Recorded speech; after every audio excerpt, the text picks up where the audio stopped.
कोकणातील प्रत्येक घडामोडींचे लाईव्ह अपडेट पाहण्यासाठी आताच कोकण कटा न्यूजच्या सर्व सोशल मीडियाच्या प्लॅटफॉर्मला लाईक, फॉलो आणि सबस्क्राईब करा.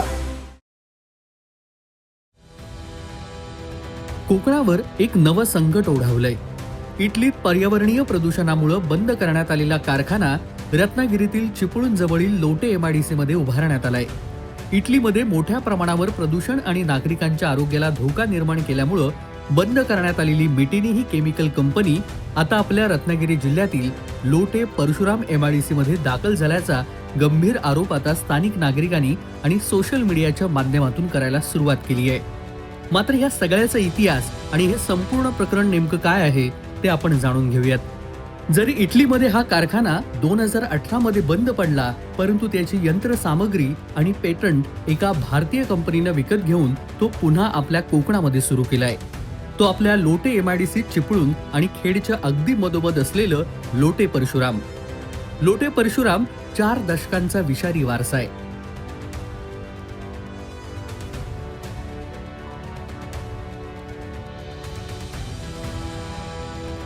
(1978) मध्ये स्थापन झालेल्या या 2738 एकर औद्योगिक वसाहतीमध्ये कीटकनाशके, रंग, औषधं आणि रसायने बनवणाऱ्या सुमारे 400 कंपन्या आज कार्यरत आहेत. पण ह्या विकासाची किंमत आता इथल्या स्थानिकांना, इथल्या शेतकऱ्यांना आणि मच्छीमारांना भोगावी लागते. सध्या सोशल मीडियावरती एक बातमी जोरदार व्हायरल होते आहे. इटली या देशाने बॅन केलेली कंपनी जी तिथल्या नद्यांमध्ये फॉरेवर केमिकल्स म्हणजे कधीही नष्ट न होणारी रसायनं सोडायची, तिला आपल्या देशामध्ये येण्यासाठी सरकारने परवानगी दिलेली आहे.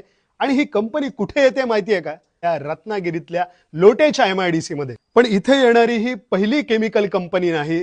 सरकारने कोकण नावाच्या देवभूमीत लोटे परशुराम नावाची एक नरक भूमी बनवली आहे. गेल्या 30 वर्षात 60 ते 70 केमिकल कंपन्या इथल्या माणसांच्या समृद्ध जीवनात विष कालवत आहेत. केरळच्या पुरानंतर एका पत्रकाराने माधव गाडगीळ सरांना प्रश्न विचारला की कोकणात असा पूर येईल का? तेव्हा गाडगीळ सर म्हणाले होते की कोकणात पाण्याचा पूर येईल की नाही माहिती नाही, पण विषाचा पूर आलेला आहे आणि तो म्हणजे लोटे परशुराम. चिपळूण तालुक्यातल्या रत्नागिरी जिल्ह्यात तिथे रासायनिक संकुल आहे. तिथल्या सगळ्या उत्सर्गामुळे तिथली वशिष्ठी नदी, दाभोळ खाडी प्रचंड प्रमाणावर प्रदूषित झाली आहेत. पण प्रदूषण मंडळाच्या अहवालात ह्याचा उल्लेखच नाही. वाटेल तेवढा प्रदूषण आहे ते दडपूनच ठेवतात. इथल्या खाडीतला मासा संपला, मच्छीमार संपला, शेती बागायती संपली, जमिनी प्रदूषित झाल्या आणि इथली माणसं कॅन्सर, श्वसनाच्या आजारांनी ग्रस्त आहेत. जेव्हा लोकांचे जीव जायला लागलेत, कंपन्यांच्या विरोधात लोकांनी तक्रारी केल्या, तेव्हा ह्या कंपन्यांनी त्यांचं रासायनिक पाणी इथल्या कातळ सड्यांमध्ये खोल बोरिंग मारून त्याच्या आतमध्ये झिरपवलं आणि इथल्या विहिरींना आणि झऱ्यांना सुद्धा काळं रासायनिक पाणी यायला लागलं. आपल्याला जे निवडणुकीला 10-15 हजार रुपये वाटतात, ती ही माणसं वसूल कशी करतात? तर ही अशी कॉन्ट्रॅक्टर सह्याद्रीतल्या नद्यांमध्ये जेसीबी घुसवून कातकऱ्यांची मासेमारी संपवतो आहे. ट्रॉलरवाले खोल समुद्रात मासेमारी करून किनारपट्टीच्या पारंपरिक मासेमाराला संपवत आहेत. दलाल जमिनी विकतो आहे आणि सरकार हे अशा कंपन्यांचं विष कोकणात आयात करून आमचा जीव घेता आहे. कोकणातला माणूस ज्या मुंबईकडे धावतो ती मुंबई आपली राहिली नाही, पण निदान कोकण आपलं गाव तरी आपलं राहायला हवं. हे गाव एकदा संपलं की तुम्हाला पुन्हा मिळणार नाही. आज आपल्या गावाला सिरियसली घेण्याची गरज आहे. गावात आज फक्त म्हातारे शितारे लोक राहिलेले आहेत, पण आज तरुणांनी फक्त हा विषय ट्रेंडिंग मध्ये आहे, इटलीची कंपनी येते आहे म्हणून फक्त व्हिडिओ शेअर करून काही होणार नाही. आपल्याला गावागावांमध्ये असे लढे उभे करायला लागतील. व्हिडिओ करणं, कमेंट करणं खूप सोपं आहे, पण आज जमिनीवरती काम करणाऱ्यांची गरज आहे. त्याच्यासाठी साथ द्या. कोकण आमचो असा आणि आमकाच तो. जो इटलीतला एक प्लांट होता तो लक्ष्मी ऑर्गॅनिक्स या कंपनीने तिथे आता लावायचा प्लॅन केलेला आहे. त्याला PFAS म्हणतात, म्हणजे पी-फिस म्हणतात. हे चिरंतन केमिकल म्हणजे फॉरेवर केमिकल्स या प्रकारात जे केमिकल्स मोडतं. त्यामुळे तिथली इटलीतला हा प्लांट का बंद करण्यात आला? कारण तिथे त्यांच्यावर केस झाली, लोकांच्या आरोग्यावर अगदीचे गंभीर परिणाम झाले, पर्यावरणावर परिणाम झाले, संपूर्ण पाण्यामध्ये ते केमिकल्स पसरले गेले. हे काही उत्पादनाकरता, औद्योगिक उत्पादनाकरता ही केमिकल्स वापरली जातात, परंतु बऱ्याच देशांमध्ये या केमिकल्सच्या उत्पादनावर बंदी आहे. पण म्हणून लोटे परशुराम आपल्याला माहितीच असेल की आपण त्या लोट्याच्या माळावरून जाताना पूर्णपणे नाक बंद करून जावं लागतं. आपलं लक्ष्मी ऑर्गॅनिक्सची लोट्याच्या माळावर बसू देऊ नका शाश्वत कोकण परिषद याचा फॉलोअप करणार आहे. ते ऑलरेडी कागदपत्र व्यवहार वगैरे कागदपत्रांचा पाठवणं सुरुवात झालेली आहे. तर आमची तिकडच्या सरकारला, पालकमंत्र्यांना, MIDCला, MPCBला सगळ्यांना आमची मागणी आहे की या कंपनीचं प्रोडक्शन इथे होऊ देऊ नका. लोट्यामध्ये कंपनी येत नाही आहे. लोट्यामध्ये जी कंपनी आलेली आहे ऑलरेडी, लक्ष्मी ऑर्गॅनिक नावाची एक कंपनी लोटे MIDCमध्ये सध्या सुरू आहे आणि सोशल मीडियावरून अनेक ठिकाणावरून अशा प्रकारची चर्चा सुरू आहे की PFAS नावाचा जो एक पदार्थ आहे, जो प्लॅस्टिकसारखाच एकदा तयार झाला की कधीही नष्ट होत नाही, कायमस्वरूपीचं रसायन आहे ते, जे एकदा निर्माण झालं की कधी नष्ट होत नाही, अशा प्रकारचं रसायन आहे. त्या संदर्भामध्ये वारंवार शासकीय यंत्रणेकडनं सांगितलं जात आहे की अशा प्रकारचा पदार्थ इथे तयार केला जाणार नाही. परंतु ज्या वेळेला सोशल मीडियावरून अशा प्रकारची चर्चा सुरू होती, वेगवेगळे जे नेटिझन्स आहेत ते या संदर्भामध्ये वेगवेगळ्या प्रकारच्या टिप्पण्या करताना किंवा माहिती देताना दिसत होते. त्यावेळेला सत्य जाणून घेण्याचा मी प्रयत्न केला. आम्ही कंपनीशी संपर्क साधला. त्यावेळेला अधिकृत कंपनीच्या सूत्रांकडून असं समजलं आहे की त्या पदार्थाची निर्मिती ऑलरेडी मागच्या मार्चनंतर या ठिकाणी सुरू झालेली आहे लोटे MIDCमध्ये आणि त्यांना जी सरकारकडून परवानगी मिळाली आहे त्याच्या 1/3 पदार्थ ते आता सध्या तयार करत आहेत आणि त्याच्यातून निर्माण होणारं जे सांडपाणी कचरा आहे किंवा जे सांडपाणी आहे, जे पर्यावरणासाठी घातक असू शकतं, त्याची विल्हेवाट ते तळोजा येथे नेऊन त्या पदार्थाची, सांडपाण्याची विल्हेवाट लावतात. परंतु वास्तविक अशी परिस्थिती आहे की लोटे औद्योगिक वसाहतीमध्ये अनेक असे कारखानदार आहेत की ज्यांच्यावर सातत्याने आरोप होत आले की त्यांनी जे सांडपाणी आहे ते रसायन मिश्रित सांडपाणी थेट खाडीमध्ये किंवा नद्यांमध्ये सोडून या ठिकाणी प्रदूषण केलेलं आहे. मग अशा प्रकारचे प्रदूषणाचे आरोप लोटे MIDCतल्या कारखानदारांवर होत असतात. खेड आणि चिपळूणच्या अगदी मधोमध असलेली ही गावं ती म्हणजे लोटे, आवशी, सोनगाव आणि धामणदेवी. या गावांची जमीन 1978 मध्ये संपादित करून लोटे औद्योगिक वसाहत उभारण्यात आली. आज हीच गावं प्रदूषणाचा सर्वात मोठा भार सोसतायत. 1997च्या एका सर्वेक्षणात आढळलं की आजूबाजूच्या 5 गावातील 30% लोकांना फुफ्फुसाचे विकार आणि त्वचारोग झाले आहेत. संशोधकांनी आवशी गावातील पाण्यात तांबे, पारा, क्रोमियम, जस्त आणि कॅडमियम यांसारख्या जड धातूंचं अत्यंत उच्च प्रमाण आढळलं.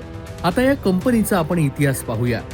भारतातील लक्ष्मी ऑर्गॅनिक्स 2019 मध्ये लिलावाद्वारे मेटिनीची संपूर्ण यंत्रणा, तंत्रज्ञान आणि पेटंट्स खरेदी केल्याचं समोर आलंय. इटलीतील कारखाना सुट्टा करून सुमारे 300हून अधिक कंटेनर्समधून ही यंत्रसामग्री भारतामध्ये आणण्यात आली. हीच यंत्रणा रत्नागिरी जिल्ह्यातील चिपळूणजवळील लोटे परशुराम MIDCमध्ये आणण्यात आली. 2025च्या सुरुवातीपासून हा प्रकल्प पूर्ण क्षमतेनं कार्यरत असल्याचा दावा केला जातोय. हा कारखाना जवळजवळ अगदी नवीन आहे, पण त्याची यंत्रसामग्री नवीन नाहीये.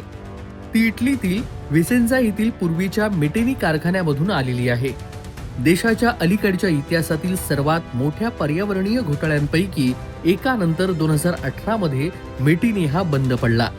2019 मध्ये तिची मालमत्ता भारतीय रासायनिक कंपनी लक्ष्मी ऑर्गॅनिक इंडस्ट्रीची उपकंपनी असलेल्या विवा लाईफ सायन्सेसनं विकत घेतली, जी सार्वजनिक लिलावातील एकमेव बोली लावणारी कंपनी होती.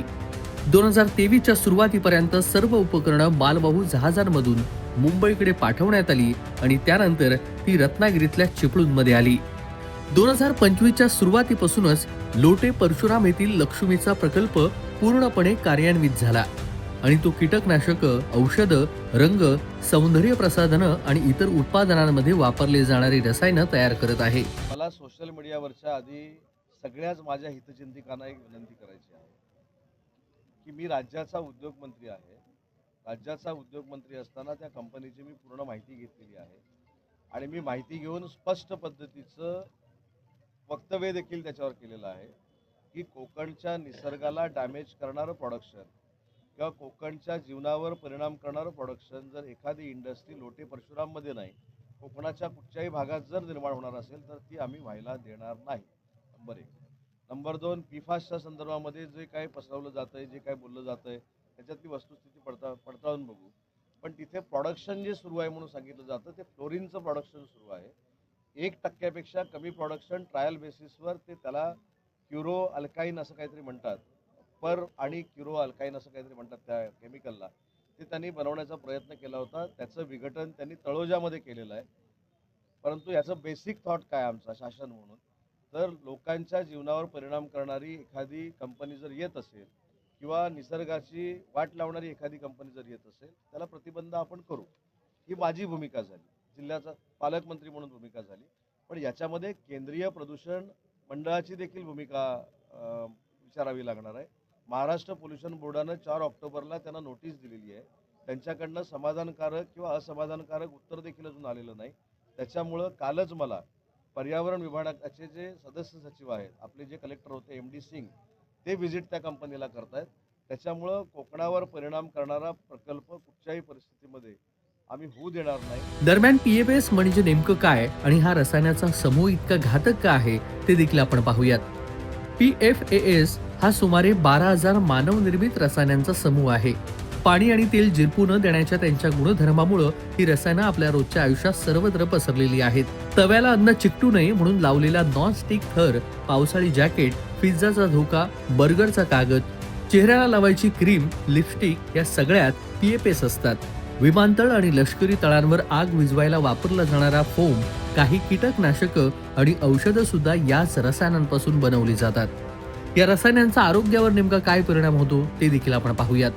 इतर संशोधनातून आणखी चिंताजनक जी माहिती समोर आली आहे, या रसायनामुळे शरीराची रोगप्रतिकारक शक्ती कमकुवत होते आणि आपण घेत असलेल्या लसींचा प्रभाव कमी होतो. म्हणजेच लस घेऊनही रोगापासून पुरेसं संरक्षण मिळत नाही. या रसायनांचा गरोदर स्त्रियांवर विशेष परिणाम होतो.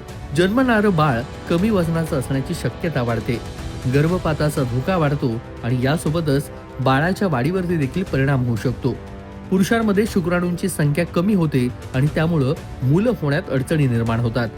या रसायनांचा मानवी शरीरावर किती गंभीर परिणाम होतो हे समजून घेण्यासाठी अमेरिकेतील एका घटनेकडे पाहणं संयुक्तिक ठरेल. डुपॉन्ट या रासायनिक कंपनीचं वेस्ट व्हर्जिनियातील आपल्या कारखान्यातून 1950 पासून सुमारे 50 वर्ष PFAS रसायन हवेत आणि ओहायो नदीत सोडली गेली. आजूबाजूच्या सर्वच गावांचं पिण्याचं पाणी दूषित झालं आणि याच प्रकरणावर डार्क वॉटर्स हा हॉलिवूड चित्रपट देखील बनलेला आहे. या प्रदूषणाचा परिणाम समजून घेण्यासाठी 2005 ते 2013 दरम्यान कारखान्याजवळ राहणाऱ्या 69,000 लोकांच्या रक्ताची तपासणी करण्यात आली आणि यामध्ये निष्कर्ष थक्क करणारा होता. PFAS मुळे रक्तातील चरबी वाढणं, आतड्यांना सूज येणं, थायरॉइडचे विकार, अंडकोशांचा कर्करोग, मूत्रपिंडाचा कर्करोग आणि गरोदरपणातील उच्च रक्तदाब यांसारख्या आजारांशी थेट संबंध आढळला. लोटे परशुराम परिसरात या कंपनीतून रसायन निर्मितीला विरोध होताना दिसतोय. कंपनीबाबत तोडगा काढण्यासाठी 24 डिसेंबरला जिल्हाधिकारी यांच्यासोबत बैठकीचं आयोजन करण्यात आलंय. कोकणातील निसर्गाला प्रदूषित करणारे अनेक प्रकल्प कोकणवासियांनी यापूर्वी देखील धुडकावून लावले. आंबा, फणस, काजू, निसर्ग संपन्न कोकण अबाधित ठेवण्यासाठी विनाशकारी कारखाने आणू नयेत अशी आर्त विनवणी पर्यावरण कार्यकर्त्यांबरोबरच कोकणवासियांनी केली आहे. आता या कंपनी संदर्भात काय निर्णय होणार याकडे कोकणी माणसाचं लक्ष आहे. पर्यावरणीय प्रदूषण करणारी कंपनी सुरू झाली तर आगामी काळात नवा लढा उभारला जाण्याची शक्यता देखील वर्तवण्यात येते. तेजस बोरगरे, कोकण कट्टा न्यूज, लोटे MIDC चिपळूण, रत्नागिरी.